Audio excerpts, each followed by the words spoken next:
بنت اسد یہ نام ہے، یہ ہے فاطمہ بنت محمد رسول اللہ کی صاحبزادی، اور یہ فاطمہ بنت اسد ہے، یہ حضرت علی کی والدہ، رسول اللہ کی چچی اور رسول اللہ کی پھوپھی۔ اور ابتدا بتلا دوں کہ ان کی والدہ کا نام بھی فاطمہ تھا، حضرت فاطمہ بنت اسد کی والدہ کا نام بھی فاطمہ تھا، اور ان کی بہو کا نام بھی فاطمہ تھا، کہ یہ رسول اللہ کی صاحبزادی تھی، حضرت علی کی بیوی۔ تو ان کا نام بھی فاطمہ بنت اسد، ان کی والدہ کا نام بھی فاطمہ، اور ان کی بہو کا نام فاطمہ بنت محمد صلی اللہ علیہ وسلم۔ یہ حضرت فاطمہ اسلامی تاریخ میں ان کی بہت فضیلت اور اہمیت ہے، مگر کیا کیجئے گا، اس نام کو ہمیشہ دبایا گیا ہے۔ کہ بہت بڑا کرب مجھے محسوس ہوتا ہے تاریخ کا، بہت بڑا کرب محسوس ہوتا ہے۔ جیسے آج میڈیا ہے نا، الیکٹرانک میڈیا ہے، پرنٹ میڈیا ہے، اور میڈیا جو کہتا ہے سب وہی مانتے ہیں۔ تو آج سے 50 سال پہلے، 1200 سال پہلے، 1300 سال پہلے یہ میڈیا نہیں تھا، نہ اخبار تھا، نہ پریس تھا، نہ ٹی وی تھا، نہ اس طرح کے سوشل میڈیا تھے۔ میڈیا اس زمانے کا کیا تھا جانتے ہیں؟ علماء کی زبان، یہ محدثین، یہ مفسرین، یہ فقہا، یہ مفتی، اور اس میں سے بہت سارے لوگ بکاؤ ہوتے تھے۔ وہ بنو امیہ کا جو زمانہ چلا، بنو ہاشم، بنو امیہ میں ہمیشہ جنگ رہی۔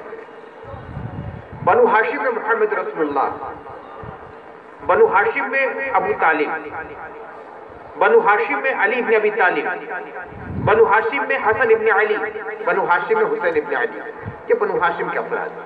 بنو امیہ میں ابو سفیان، اب ان کے بیٹے امیر معاویہ، ابو سفیان کی بیوی ہندہ، جگر خارہ جو حضرت امیر حمزہ کا جگر چبانے والی، پوتے یزید۔ اب دونوں دیکھیں گروپ، دیکھیں بنو ہاشم کا گروپ بھی ہے، بنو امیہ کا گروپ بھی ہے۔ خلافت حضرت ابوبکر کے ساتھ، حضرت عمر کے ساتھ، حضرت عثمان کے ساتھ، علی کے ساتھ، حضرت امام حسن کے ساتھ جڑے رہے۔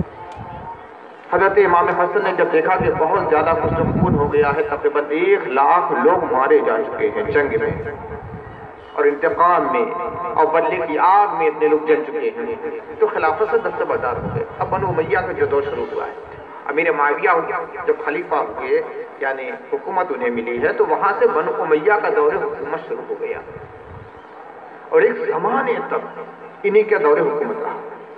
تو سارا میڈیا ان کے ہاتھ میں، جو محدثین، جو مفسرین، جو علماء، جو خطبہ اہل حق تھے، وہ خانہ خلوت میں بیٹھ کر اپنا کام کر رہے تھے۔ لیکن زمانہ وہ تھا کہ علی کی بات کوئی کرتا تھا، حسن کی بات کرتا تھا، حسین کی بات تو گردن کاٹ دی جاتی۔ تو جو لوگ اہل حق تھے وہ روپوش ہو گئے، زبانیں بند کر دی۔ جو اپنے خاص افراد ہوتے تھے انہی کے سامنے حقیقت بیان کرتے تھے، حدیثیں بیان کرتے تھے، وہ اپنے سینے میں باتوں کو محفوظ۔ اور جو چرچا میں علماء تھے وہ بکاؤ سودا ہو گئے تھے، درباری وہ علماء بن گئے تھے، وہ خوب اپنی روایتوں کا پرچار کرے تھے۔ تو اس طرح بنو ہاشم کے جو نمایاں ترین شخصیتیں تھیں، ان کے رزق کو دبایا گیا۔ لیکن جب ان کا دور ختم ہوا بنو امیہ کے بعد اور بنو عباس کے بعد، تو وہ علماء جو اپنے خاص مریدین اور خاص شاگردوں اور خاص ماننے والوں عقیدت مندوں کے سامنے حدیثیں بیان کرتے تھے، تفسیر بیان کرتے تھے، انہوں نے پردہ شروع کر دیا۔ کتابیں اس زمانے میں جو لکھی گئی تھی وہ کنارے رکھتے تھے، عام نہیں کرتے تھے، بعد میں کتابیں عام ہونے لگی۔ وہ زمانہ بھی گزرا ہے کہ حضرت امام نسائی جیسے محدث کو شہید کر دیا گیا ہے۔ یہ اپنے وقت کے سب سے بڑے امام حدیث تھے، جیسے امام بخاری کا نام، مسلم کا نام آتا ہے تو اس طرح امام نسائی کا نام آتا ہے۔ حدیث کی 6 بڑی کتابیں، ان میں سے ایک کتاب ہے سنن نسائی، تمام مدارس اسلامیہ پوری دنیا میں پڑھائی جاتی ہے سنن نسائی، یہ امام نسائی کی کتاب ہے۔ جب یہ شام میں گئے ہیں تو پورا شام جیسے اکٹھا ہو گیا، مسجد شام جو بنو امیہ کا مرکز، شام میں ان کی حکومت تھی، امیر معاویہ اور یزید اور اس کے بعد کے جو اموی تھے، یہ شام ہی ان کی راجدھانی تھی، وہاں یہ پہنچ گئے۔ لوگوں نے کہا کہ حضرت آپ تو دنیا کے سب سے بڑے محدث ہیں، کچھ حدیثیں بیان کیجیے۔ اگر ٹھیک، کتاب لے کر گئے، ہر موضوع کی حدیث ان کے پاس تھی، سنن نسائی میں ہر موضوع کی حدیثیں ہیں۔ نماز کی بھی حدیثیں، زکوٰۃ کی بھی حدیثیں، حج کے متعلق بھی حدیثیں، اور صدقہ خیرات کے متعلق حدیثیں، رسول اللہ کے فضائل کی حدیثیں، صحابہ کرام کے فضائل کی حدیثیں، لیکن انہوں نے بیان کیا کیا معلوم؟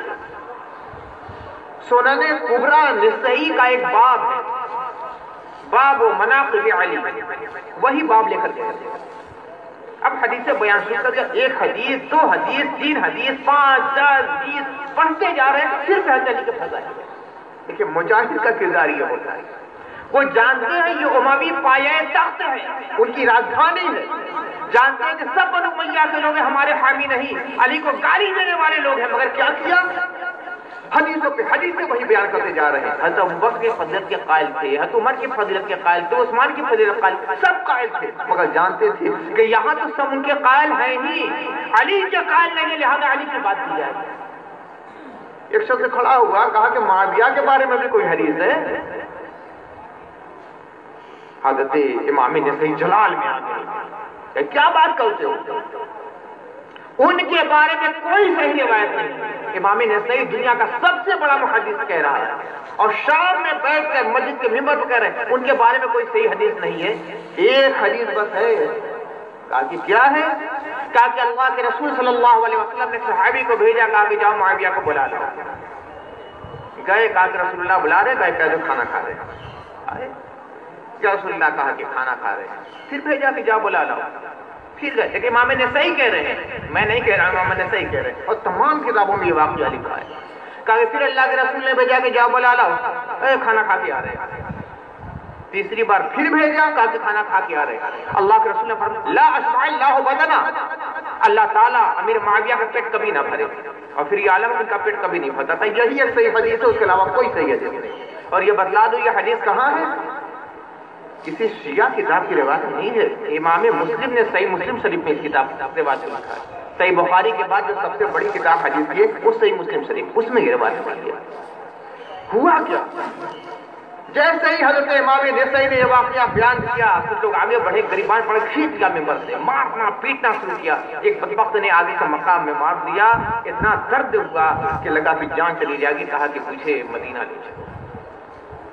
راستے ہی میں آپ کا انتقال ہو جاتا ہے، شہید کر دیا گیا۔ اب سوچیے حالات کیا تھے۔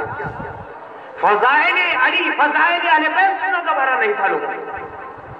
ایسے زمانے میں بھی محدثین کرام نے جہاد کرتے ہوئے اللہ کے رسول صلی اللہ علیہ وسلم کی زبان سے نکلی ہوئی فضائل اہل بیت کی حدیثوں کو اکٹھا کیا، دوسرے تک منتقل کرتے رہے۔ اور جب یہ سیاہ بادل چھٹے بنو امیہ کے اور بنو عباس کے، تب لوگوں نے کتابیں اپنی عام کرنا شروع کر دی۔ اب سمجھ میں آیا فاطمہ بنت اسد کا تذکرہ کیوں نہیں کہ آج بھی نہیں کرتے لوگ؟ کبھی سنا تفسیروں میں آپ لوگوں نے؟ میرے علاوہ کون بیان کرنے والا ہے کہ علی کی ماں کون تھی؟ علی کی ماں کون تھی، کیا نام تھا، کس زمانے کی تھی، کون بیان کرتا ہے آج؟ ہندا کا تذکرہ کرنے والے کہتے ہیں جنہوں نے امیر حمزہ کا کلیجہ چبا لیا تھا۔ یزید کی دادی کا تذکرہ تو مل جاتا ہے تقریروں میں، علی کی والدہ کا تذکرہ کیوں نہیں ملتا؟ آج کے دنوں پہ چڑھی ہوئی ہے، مولویوں کے دنوں پہ چڑھی ہوئی ہے۔ فاطمہ بنت اسد وہ شخصیت ہے جن کے ایمان کے بارے میں جس کا اختلافی نہیں چلے۔ ابو طالب کا تذکرہ آپ نہیں کرتے، مت کیجیے، انہیں آپ کافر مانتے ہیں، مانتے رہیے۔ فاطمہ بنت اسد کو تو سب مسلمان مانتے ہیں نا۔ معلوم ہے اللہ کے نبی صلی اللہ علیہ وسلم انہیں اپنی ماں کہا کرتے تھے۔ حضرت سیدنا آمنہ کا انتقال ہو گیا تو حضرت عبد المطلب نے آپ کے پرورش پرداخت کی، لیکن مرد کا کام مرد کرتا ہے، عورتوں کا کام عورتیں کرتی ہیں۔ حضرت آمنہ کا انتقال ہو گیا تو ان کی پرداخت کون کرتا تھا؟